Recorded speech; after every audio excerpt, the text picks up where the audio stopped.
Corrían los años 20 del siglo XX y en México nacía una leyenda, el hombre más rico que ha visto México.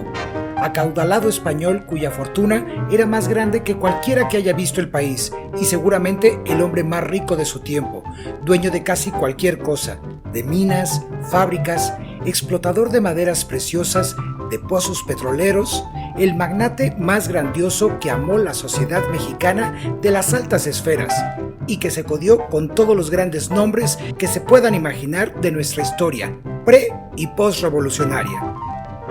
Y ningún hombre hizo tantos estragos en la vida social de México y en la historia. Compró voluntades de artistas, políticos, militares y millonarios. Y siendo así de importante, ¿cómo es posible que no hayas oído hablar de él? Si le faltó tan poco para cambiar el rumbo de la historia de nuestro país. Este es Carlos Balmori.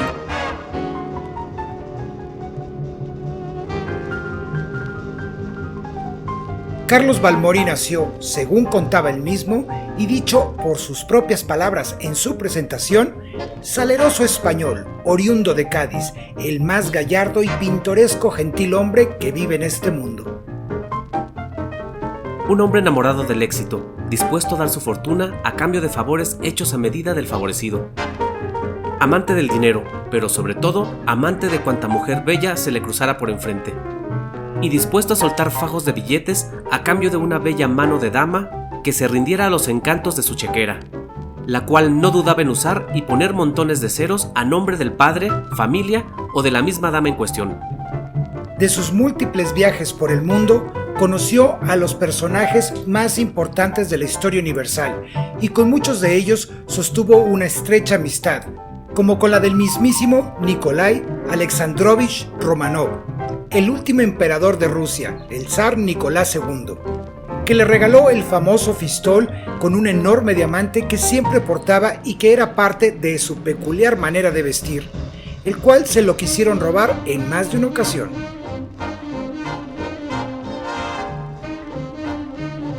Este poderoso hombre de negocios, o como él se presentaba, industrial, a su llegada a México se hizo compadre de Porfirio Díaz e íntimo de Plutarco Elías Calles. Y no era de extrañar que las altas esferas de poder en México quisieran ser sus amigos, ya que el negocio que tocaba lo convertía en una mina de oro, literalmente, pues se dice que sus grandes dádivas, algunas las llegó a pagar en oro. Ofrecía cheques cuantiosos a cualquier persona que le llegaba a causar buena impresión, y ser su amigo significaba que también llegabas a convertirte en millonario de la noche a la mañana, aunque muchos de estos regalos fueran a cambio de exigencias absurdas, como todo buen millonario que no sabe qué hacer con su dinero. Así la gente aguantaba sus malos modales con ese acento marcado y su vozarrón, imponente a pesar de que solo medía 1,45 metros de altura. Y aún así, y como dicen de los grandes hombres de la historia que no tenían mucha estatura, llegó a ser coronel de los tercios españoles, por lo que no solamente su fama se extendía exclusivamente a su fortuna, a sus hazañas como militar condecorado. Personas como él se dan solamente una vez en la vida. De entre sus extravagancias se dice que era muy peleonero y sin dudar retaba un duelo a muerte a quien lo contradijera. Hacía temblar a cuanto rival se le ponía enfrente, pues era famoso tirador y con una gran puntería. Además de que ya para la vida post-revolucionaria, los duelos a muerte eran cosa de un pasado que México ansiaba dejar atrás. Acostumbrado a que todos, como se dice por ahí, bailaran a su son, hizo ver su suerte a más de uno, y a cuanta mujer se le ponía por delante, fueran casadas, solteras, viudas o comprometidas. Las hacía dudar de su fidelidad y caían rendidas a sus pies, por ese amor falso lleno de interés. Pero es que estar en los favoritos de Balmori te cambiaba literalmente la vida. Se dice que tenía un palacio en Coyoacán, que mandó construir nada más llegar a México, pero eso sí, sus oficinas las tenía en la pujante colonia Roma, en ni más ni menos que el edificio que llevaba curiosamente su apellido, el edificio Balmori.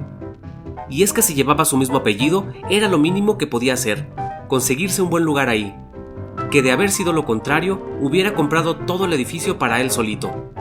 Este edificio siempre ha sido famoso, aún a la fecha por ofrecer a sus inquilinos simplemente lujo, departamentos que a la fecha son de aquellos pocos afortunados de portar una buena cartera llena de billetes.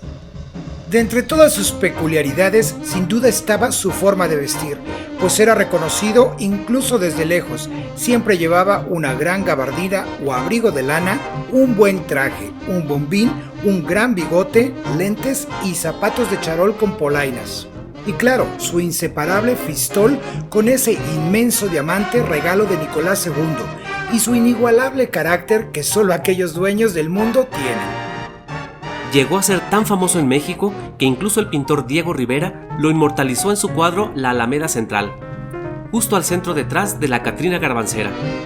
Así de grande fue su fama como su chequera, que portaba cheques de bancos europeos, canadienses y estadounidenses, y siempre le acompañaba su apoderado Antonio de Lumeu, regidor del ayuntamiento de Mixcoac. A Balmori le encantaba medir la ambición de las personas y solía jugar con ellos con demandas absurdas. Una de esas personas fue un vendedor de bienes raíces de Lomas de Chapultepec que aceptó abandonar su empleo para dedicarse a la especulación inmobiliaria y de manera fácil ganar 10 veces más vendiendo terrenos en la Colonia del Valle, donde se encontraba otra mansión del Español. Además de acceder a otra petición que ni su novia pudo lograr conseguir, que era el cortarse la barba, pero aceptó hacerlo con tal de no caer de la gracia de Balmori. Otro personaje que se dio a las demandas absurdas del millonario fue el caricaturista Ernesto García Cabral, a tal grado que aceptó bailar tango en público. Muchas de estas historias de favores excéntricos que Balmori pedía a cambio de generosas sumas de dinero las conocemos por su secretario particular, que escribió sus memorias póstumas, el médico Luis Cervantes Morales, que se encargó de recopilar las más célebres anécdotas del magnate, en las que siempre buscaba exhibir las debilidades de la gente y sobre todo demostrar que todo mundo tiene un precio. De esas primeras historias nos llega la historia de Eulalia Salinas. Eulalia era una bella joven que vivía en Coyoacán, y en una gran fiesta que daba en su mansión se supo que Balmori quería conocerla, y ella no perdió la oportunidad de conocerlo en dicha fiesta. Balmori se presentó y a lo largo de la conversación con ella le prometió que si se casaba con él le compraría un parque en Coyoacán por 800,000 pesos, los cuales extendió un cheque del Banco de Montreal, pero la propuesta no solamente llegó ahí, le prometió que si se casaba con él le compraría todito Coyoacán para ella solita. Eulalia, abrumada por la propuesta, aceptó el matrimonio aún estando en ese momento comprometida en matrimonio con su primo. Cuando la propuesta fue aceptada, Balmori se dispuso a dar un discurso ante todos los invitados. Comenzó diciendo lo afortunado del nuevo enlace, pero poco a poco, ese vozarrón y su acento tan marcado comenzaron a cambiar y al poco se quitó el sombrero dejando ver un gran chongo canoso debajo del bombín. Se arrancó los bigotes y bajo ese disfraz apareció una señora sesentona para sorpresa de todos.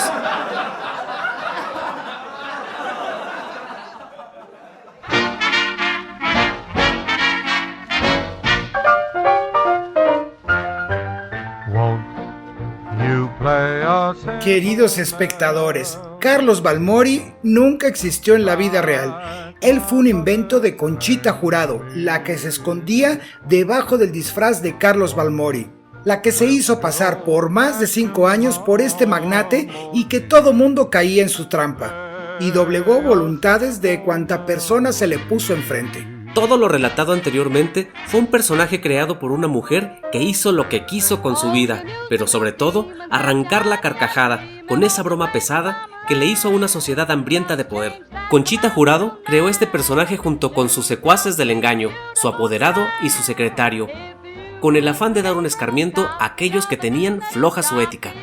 Conchita Jurado creó un mundo alrededor de Carlos Balmori que lo llevó a tal extremo que incluso Balmori tiene su propia identidad en la historia. Esos años 20 tan liberales, pero al mismo tiempo metidos en una sociedad que buscaba una vez más una identidad.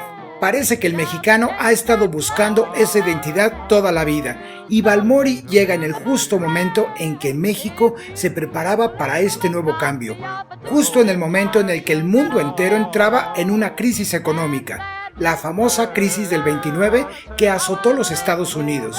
Contrario al idealismo y al son de Charleston, la economía se va a pique, y Balmori entra como mano justiciera a decirle a una sociedad que la riqueza es efímera, pero sobre todo que la riqueza está dispuesta a comprar voluntades en ese mundo tan cambiante.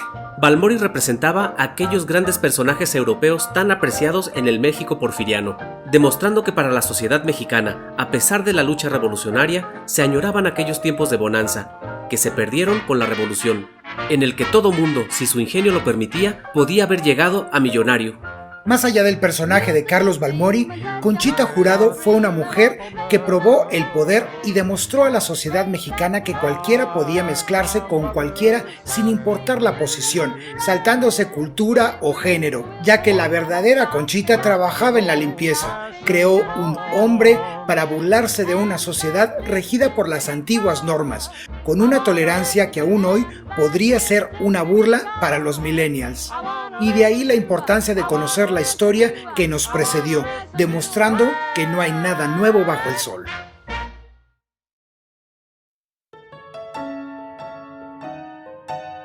Conchita Jurado nace en 1864 y la perdemos en 1931.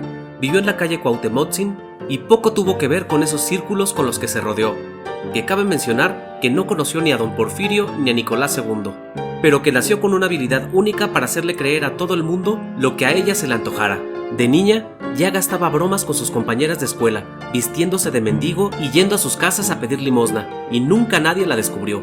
O con su cómplice y hermana, que en una ocasión se disfrazaron de matrimonio y fueron con el mismo cura a bautizar un mono de cera, e incluso llegó a engañar a su propio padre, haciéndose pasar por su propio pretendiente, pidiendo su propia mano. Y se dice que esa vez fue cuando nació el nombre de Carlos Balmori, el autopretendiente de Conchita Jurado.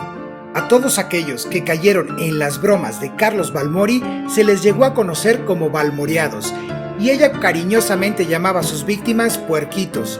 De ahí el dicho, me agarraron de su puerquito. Así que cuando utilicen este dicho, ahora sabrán que fue gracias al ingenio de Conchita Jurado. Cuando Conchita Jurado muere en 1931, su partida no solo fue sonada en México, sino que también en las revistas estadounidenses Time y Life hicieron eco de su historia. En México, en el Panteón de Dolores, sus amigos íntimos la despidieron con mosaicos pintados con sus hazañas, retratando a Balmori burlándose de la sociedad mexicana, pero también celebrando que los mexicanos nos sabemos reír de nosotros mismos. Pero también había mosaicos en su tumba retratando a Conchita Jurado, la más célebre bromista que ha dado nuestro país, y que curiosamente con el tiempo esos mosaicos han desaparecido, dejando solamente los que pintan a Balmori. Durante cortos 5 años fue suficiente para crear una leyenda, y cuanto balmoriado caía se convertía en el cómplice en busca del siguiente puerquito, para ser su nueva víctima. Así consiguió coches, mansiones, ropa y de todo para que Balmori viviera, porque eso sí, Conchita Jurado se rodeó de los más ricos de la sociedad de México de los años 20 y que le ofrecieron sus casas y cuanto tenían para que la broma de Balmori siguiera adelante. Incluso se cuenta que cuando se escribieron sus memorias años después de su partida, a Armando Jiménez, el autor de Picardía Mexicana, de quien ya les hemos hablado, se le encomendó escribir sus memorias y a cambio de esto le pagarían con un rancho. Y el muy tarugo cayó en la trampa, aún sabiendo de Balmori y aún cuando ésta ya había partido, pero sus secuaces le jugaron la broma póstuma de Balmori. Pero no todos los balmoriados se reían de sus gracias, algunos tomaron revanchas y le hicieron bromas mucho más pesadas a Conchita Jurado en su propio personaje de Balmori, como es el caso de Valente Quintana, el más grande detective que ha dado México,